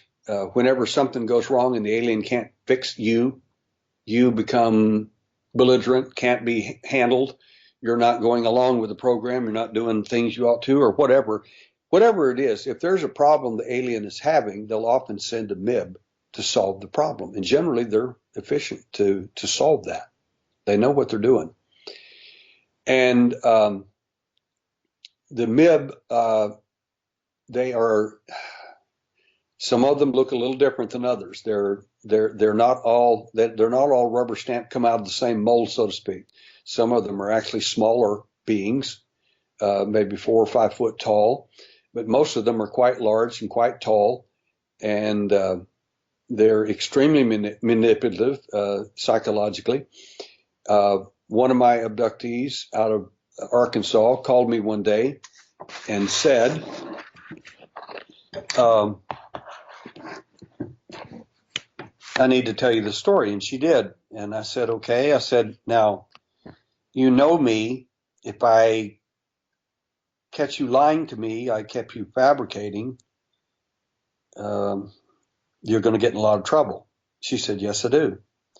I said, you're asserting that this dark man, whatever he was, MIB or whatever you want to call him, that sexually assaulted you, this all happened. She says, yes. And I said, well, give me some evidence that happened. Yes. She says, well, first of all, I wouldn't call you and tell you something like that unless it actually happened. I said, okay. So what evidence do we have? And she says, well, I've got the bedspread, the sheet, and even the pillowcase where he drooled. And I said, send all of that to me, in which she did. And I said, I'll have it looked at some point by a DNA lab. And we'll see if we can find out some things about this. I said, but if I find that DNA belongs to your husband, you're going to be in a lot of trouble. And she said, I totally understand. And I said, what else happened? And so she told me the whole story. It was just a horrific story. A very honest lady, known her for many, many years, still know her. And she did bind everything up and bring it to me. And of course, all this stuff I do at my own expense. So it's extremely expensive, some of the things I have to do. So I don't get to everything when I want because it's extremely expensive. But the point is that she alleges that this Men in Black guy, whoever he was non-human, but human-like, but you can definitely tell he was not human, sexually assaulted her. So on the face of it, I have to accept her part of that story simply because she furnished all the evidence for me to prove her to be the biggest liar there ever was. And I haven't been able to disprove her yet. But there are other cases of sexual assault too. Dr. Carla Turner, a dear friend of mine, most people know about her. Before she passed away, she gave me some biological evidence. It was taken from a lady in a sexual assault case in a UFO. She said, the lady said that I was raped by something that looked like, she said, well, I don't know what it was because it wasn't.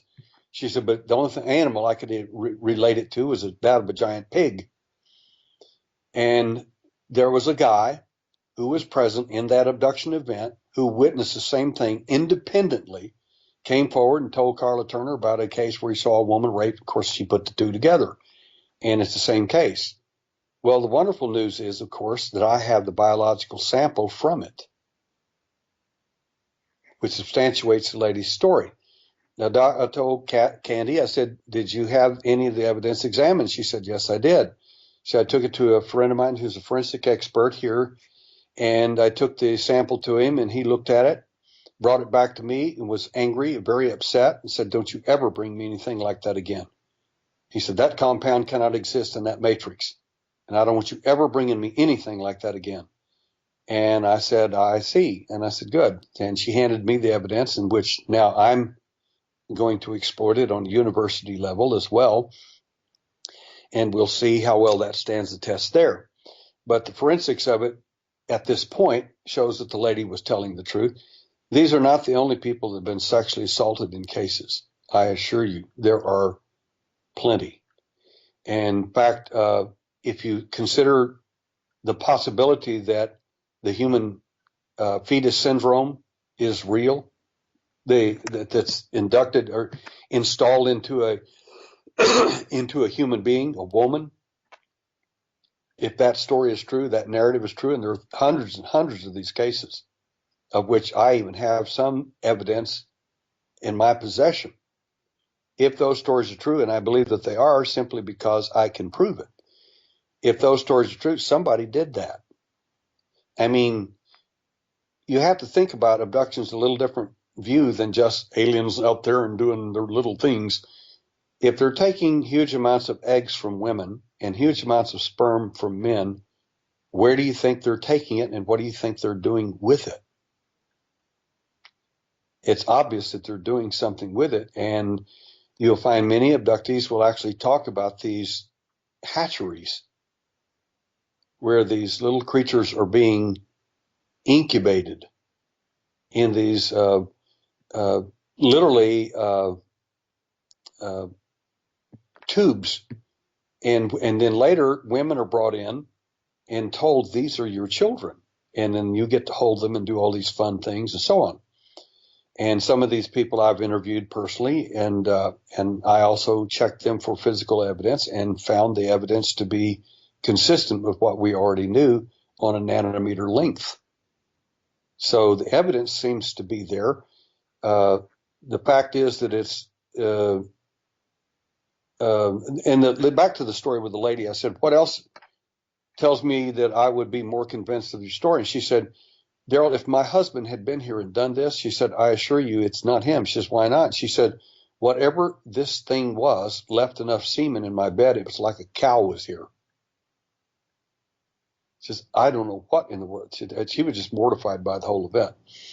So we'll still work on that and see whether that's in. But more important, the most important case to me is the Carla Turner case, where it's already been reviewed and studied, and it upset the forensic expert. The reason it probably upset him was you don't want people coming around finding out that you have evidence of some alien nature for real, and them knocking on your door as a forensic scientist and confiscating your evidence and maybe giving you a stern warning about keeping your big mouth shut about stuff you don't know anything about. And obviously, what you thought you saw, you didn't see, because you don't know what you're talking about. Isn't that correct? Sign here. And believe me, that sort of thing, it does happen. It happened at Roswell. It happened to the Roswell witnesses, one of which is still alive. And I talked to her just this last time I was at Roswell. I'm there every year. I spoke there for over 20 some years. And I assure you, those people were threatened, and anybody back then would be that had anything that would differ from the narrative that the military gave everyone.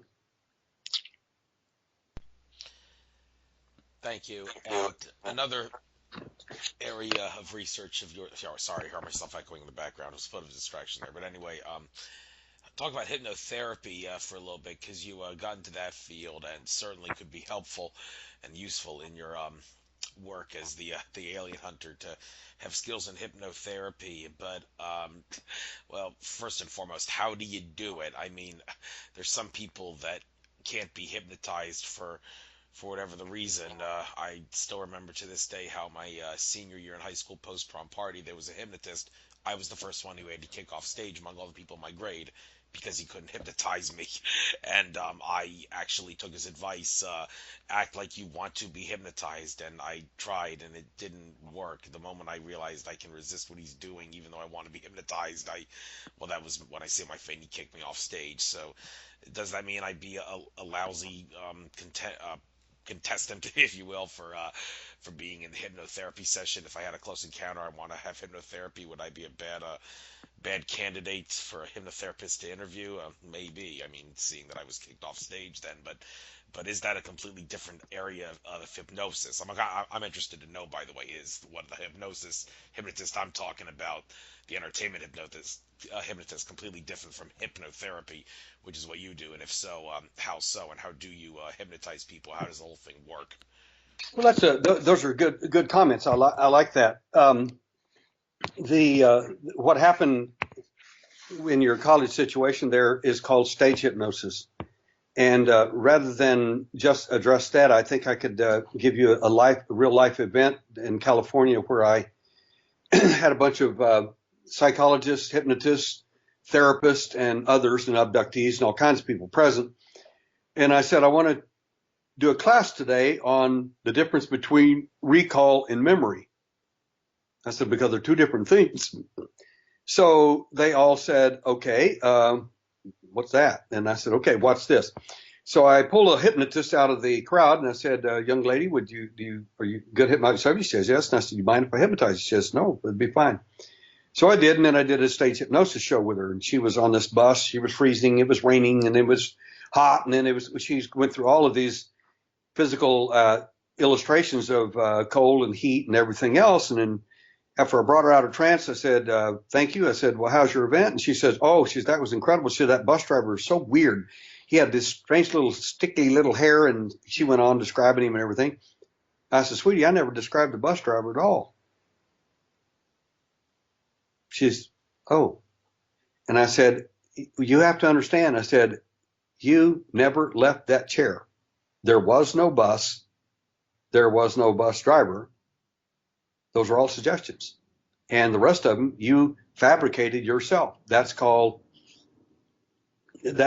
memory. That's not memory in any sense of the word. And she said, oh, she's kind of embarrassed. And she left. And she went down, sat down, and I brought another lady up from the back. I told everybody, I said, this is not memory. Does everybody agree with that? And they said, well, of course not, because there never was a bus. The second lady I brought from the back, I had met before, and I said, we're not going to do any hypnosis or anything. I just want to ask you a couple of questions. And she was sat down in front of everybody, and she says, I said, now, you met this blonde-haired Nordic-like man. She said, yes. I said, could you tell him about him? She said, I've known him since I was a kid. I said, okay. And how's that working out for you? She says, wonderful. I love him. I just admire him. I adore him. She went on and on and on with all these accolades. And I said, that is just wonderful. I'm so glad you've had positive, powerful experiences that you can relate to. Yes, I just love those large blue eyes. And she goes on and on. It was really, really a neat opportunity. So at this point, the lady, I said, I'm going to ask you to do one thing. She said, okay. I said, I'm going to touch you right there on the little finger in just a moment. And I said, I want you to go back to the very first time you ever met him. She says, huh? And I said, just do it. That's all. And the very first time you ever met him. And when I touched her finger, she screamed and screamed and screamed and screamed. Then I released her finger, talked to her a little bit, smiled. We got her back in the room, normal, everything's fine. Had her go sit down. And I said, that's called memory. And you don't have to hypnotize them to get it. I'm telling you, psychiatrists, psychologists, and therapists were lined up saying, when are you going to come up here and teach us all this? And I said, you guys need it because you guys are getting sued out here in the multi-millions of dollars of lawsuits because you don't know the difference between memory and recall. You're hypnotizing these people out here and getting them to think they've been sexually abused by their parents or whatever. And you're losing in these huge suits because it's easily provable that you don't know what you're doing and that you're accessing their recall, not their memory. Not the same thing. Well, the alien, when they abduct you, they install a false memory in many of these cases. And I talked to Dr. John Mack about this when I was in Istanbul with him. He said, I've been wanting to talk to you for a long time. I said, good. I said, I've got a few things I'd like to address with you as well. He said, why does it always get these contactees and you always get these abductees? And I said, well, John, actually, I get both. I said, about 60% of the people I'll get, at least 60% will be contactees, which you should be getting too. I said, he said, well, why do I always get contactees? I said, because they know your slant toward the phenomena and they want to please you, I think. And second, one of the big problems, I said, when you hypnotize these people, you're hypnotizing their screen memory, not their real memory. He looked at me and I thought he was going to fall over. I said, John, if you had read my book, I made this quite clear. I said, the fact is that you know as well as I do that many of these people have screen memories that are not true. He said, that's true. I said, with many of these contactees, if you hypnotize them over and over and over, you will get as many abduction stories out of them as you want to hypnotize them for. The fact is they weren't hypnotized. They were not abducted that many times. They can't have been abducted for 10 years. I mean, it didn't happen. The fact is they may have been abducted 5 or 10 or 20 times. That's possible, absolutely. But when you can hypnotize them and literally do months and months and months of regressions with them, hundreds of hours, something's wrong with that story. I said, what you're hypnotizing is the screensaver memory. When you hypnotize the screen memory, it starts a program that the aliens install that I'll refer to. It's a cyclical program. It's unending. It's not real. That part of the abduction never happened. That's the part they programmed them. They usually put their large black eye right next to you, and at the snap of a finger, they've installed the screen memory, which you believe to be the gospel. It is, in fact, true. It is it. And if they said you were in a school of higher consciousness, you were. And you'll fight anybody that said any differently. So that's the kind of the big difference between memory and recall. So whenever you're doing hypnosis with someone, and again, the reason people use hypnosis is because that's probably the only hammer they have, and they see everything as a nail. And so we got to hypnotize you. Well, first of all, a lady asked me at a conference the other day, she said, well, you're a hypnotist too, aren't you, Derrel? And I said, yes, ma'am. She says, well, I'm a clinical hypnotherapist. And I said, well, God bless America. And she says, so what are you? And I said, we don't know. It's growing at an alarming rate, and we just haven't got a cure for it. I said, I am a certified medical hypnotherapist. I work in the medical field in this. And I'm a hypnotic anesthesia therapist, which means I take people to surgery and conduct hypnotic anesthesia on them in part or in full for their surgery so that they don't have to use a general or local anesthetic. I'm also a master hypnotherapist. She says, what's that? And I said, you got certified by somebody, didn't you? She says, yes. And I said, I'm the guy that certifies you. I said, most hypnotists actually don't even know what hypnosis is. And of course, she asked the question, what's hypnosis? I said, like I said, they don't know. I said, hypnosis is focused attention. I said, everybody wants to put a really great spin on this so they can make it really mysterious and secretive. It's not.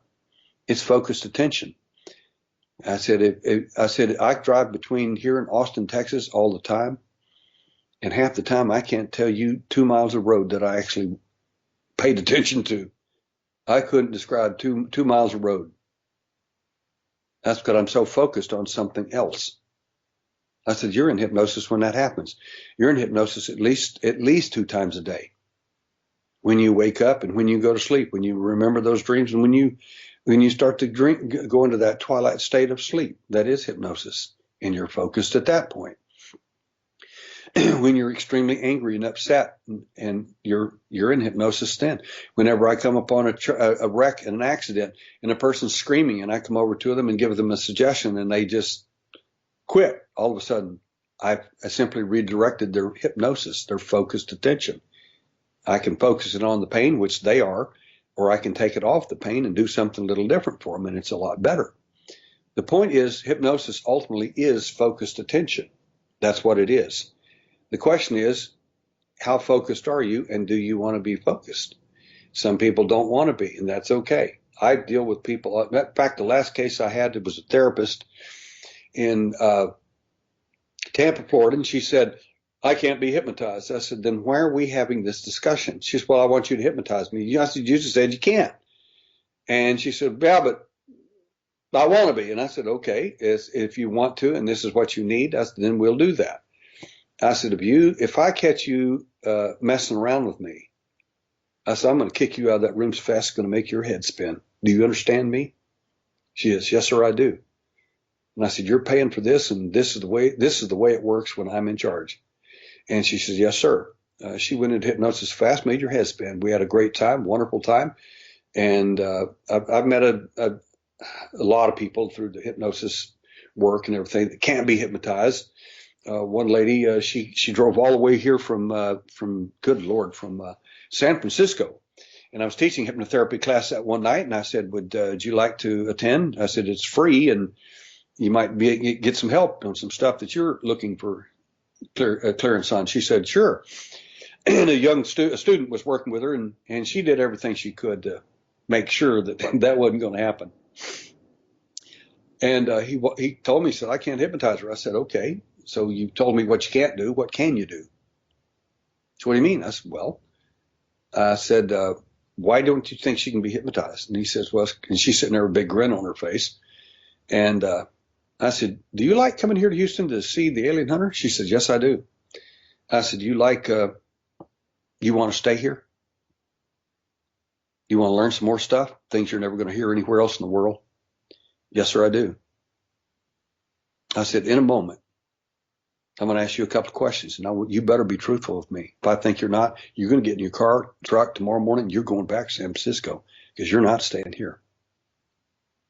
I said, are we clear? She said, yes, sir. I said, you're from San Francisco, huh? I said, what's your drug of choice? And she smiled. She said, opium. And I said, okay. I reached over and touched her right on the knee. And I said, I want you to go back to that exact same event. I'm telling you, she went to the most wonderful opium state you ever saw.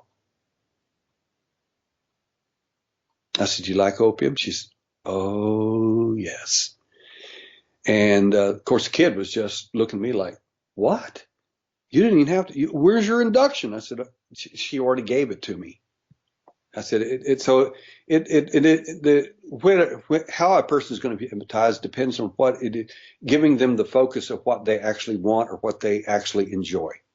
And if you can't do that, then you're probably wasting your time because so what? I mean, I just, if people want to be hypnotized, fine. But the fact is, in reality, the majority of the work that we do, we don't use hypnosis.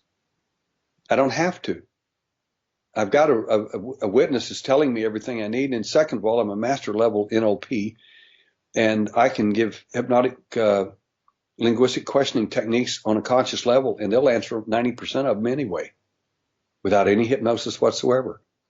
Like the lady did when I talked to her and said, I want you to go back to the very first time you ever saw this Nordic, this wonderful man that you love. And she screamed and screamed and screamed, which was her memory. So the hypnosis doesn't kind of mean anything to me. It's people have to hypnotize people because they got no other tools. They don't know what else to do. So I got to hypnotize you. Well, if you hypnotize the screen memory or you hypnotize any portion of a screen memory, you're not going to get the whole story. You're going to get pieces of stories, and it's very confusing and upsetting to the abductee or the contactee. In my viewpoint, I think abductions are like an archaeological event. And if I found a bone sticking up in my backyard in my acreage here, and I looked at it and saw that it was a dinosaur bone, I'm not going to go get my buddy who's got a backhoe and come dig that thing up. Let's see what's down there. No, I'm going to actually go get some forensic experts, archaeologists in the field, and have them come out and excavate that area themselves. They know what they're doing. So I'm not going to go out and I'm not going to go tell people I've got a buddy over here who's a good hypnotist that's kind of like that backhoe, and he can really dig it up really good. He's probably going to dig up and make the biggest mess out of your case and probably really important things that ought not to have been tampered with. He may because he doesn't know any better. He's a hypnotist. He's not a therapist, not really. That's I just think if you're going to do hypnosis with somebody, you want to make sure that they know what. And when people ask me that question, I send them a really neat outline that I've got, and I said you need to read this carefully before you do hypnosis with anybody, me or anybody. But the fact is, I don't. Only time I use hypnosis on people generally is when I have to go back in the event once the case is finished, not beginning, finished. Because the first bullet fired at your case is that guy hypnotized you and made you believe every bit of that stuff. The fact is, if you don't do any hypnosis till the case is over, you can go back and check dates, history, and all kinds of things that are unquestionably correct or wrong based on your investigative techniques and hypnosis. Most people that I've seen in the hypnotherapy field don't do this sort of thing. And I wouldn't be having them work on me. That's just my personal opinion. You're entitled to your opinion, indeed. Okay. Want to know why the ETs came for your kid and why they're coming after kids in general? Well, all the David Icke fans out there would assert it has to do with pedophilia. They feed off of fear energy, particularly the energy of young children. I mean, why is it that an infant like learns a language faster than anyone else and than in any other age? Why the such a young helpless little infant? Well, they have a high consciousness energy at that young age, which enables them to learn languages faster, among other things. They have different telepathic abilities and such that older folks don't have, and among other things, they make a better food source. So knowing that, if you subscribe to that, does that in any way make you want to go about your alien hunting mission and informing people about that stuff too, possibly, or is it too sensitive a subject? Well, the fact is that they go after all kinds of people. One of the programs that run on some people are in fact to bring back enormous passions, sexual, fear, and things like this. And they do this on purpose because the best way to think of some of these entities are recording devices, as I mentioned before, with the general that they nailed in after the Roswell event, and it converted them to their viewpoints. But the fact is that they do feed off of this sort of thing. But that's not that's I don't think that's correct. They record the information for someone who does feed off of it. And our best information is that there are cases where this is stored and used by someone else, and that the alien is just the surrogate. He's the avatar for that experience. And we've got a number of cases where this seems to be true, readily true, and it's a rather fascinating stuff, and it's horrific, to say the least. Again, why would they mutilate people? Why would they do these things? Because why they mutilate cows? Why would they just torture a cow with a child standing there watching? I mean, what's the point? Well, the point is to collect that emotion, that energy, and it's going to be reused on someone who's pretty sick and who made, hatched, cloned, or manufactured these entities to begin with for these purposes.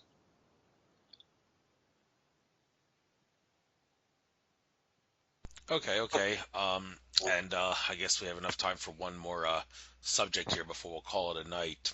Don't want to go past 2 hours. People have lousy attention spans. But interesting article here. Alien implant from India. Thing about India, it seems like talk about UFOs and aliens there is tolerated a lot more than it is in in here in the Western Hemisphere lands like America. Some people say that's ironic, but hey, that's the way it is.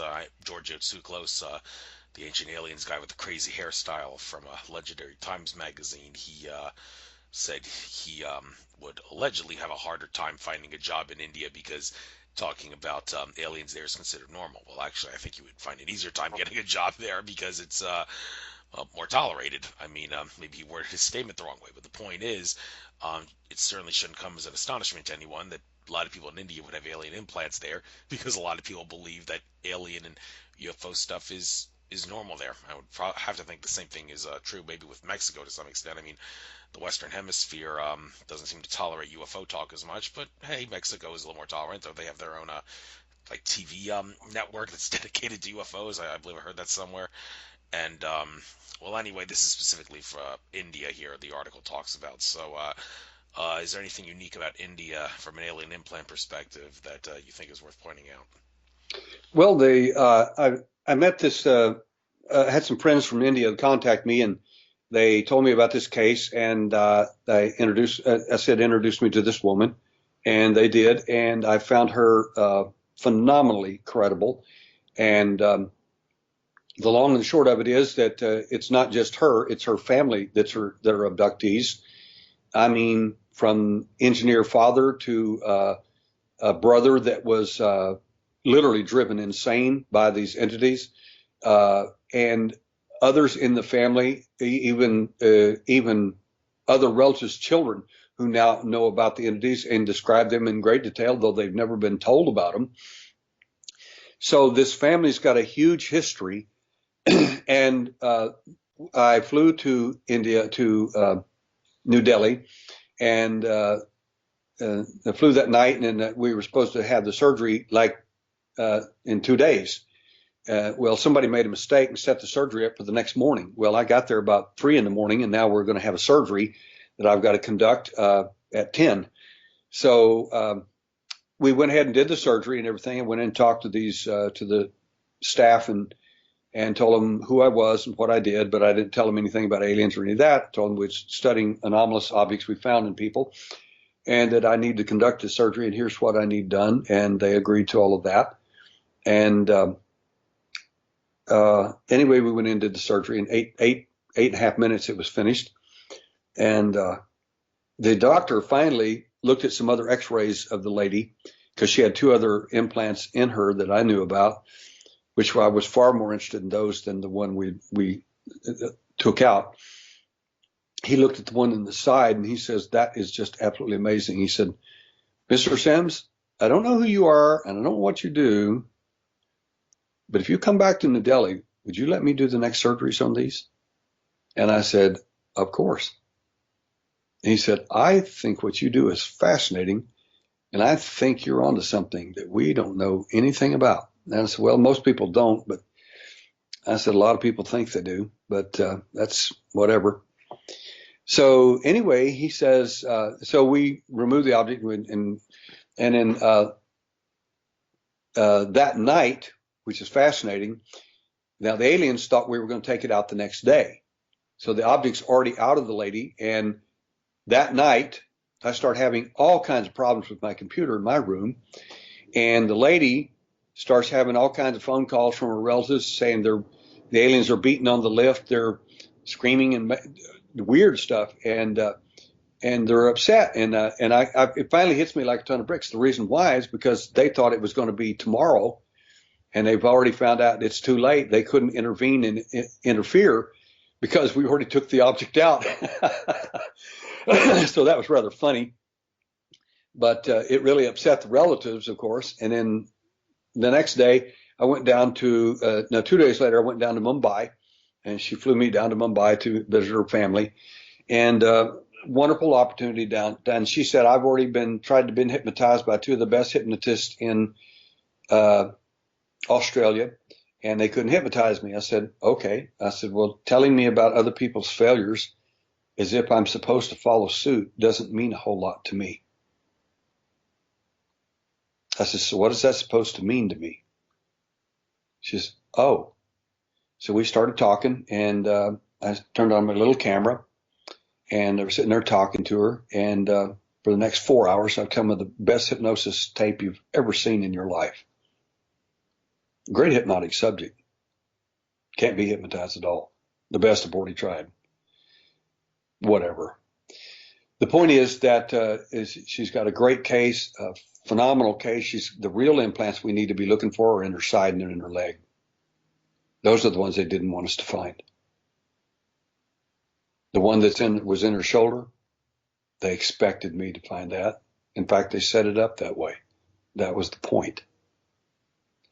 But I have to be systematic in what I do, and that's what we're doing. We did the first one, obvious first. The second we'll go for is in the side. And I think we're going to be very excited about what we find there. But a great patient, a great client, and a good friend now. Very, very fine lady. And she's certainly not the only fine lady or fine gentleman that you've encountered in the crazy world of contactee and There's a bunch. abductee experiences. Yes, there's a bunch indeed. Well, it's been 2 hours. Might as well bring the show to an end now. I enjoyed having you on very, very much. Maybe I'll run into you at some sort of a future conference. I do try to go to UFO and conferences here and there every so often. But no doubt I'll run into another one of your presentations at some point if you're doing it in the future. They're definitely worthy of appearing on YouTube, just like the other one was. So, pleasure having you on. Wish you good luck on everything you do, in your future treks through infinite consciousness and all. Derrel Sims, good luck. Have a good day. Thank you, Andrew.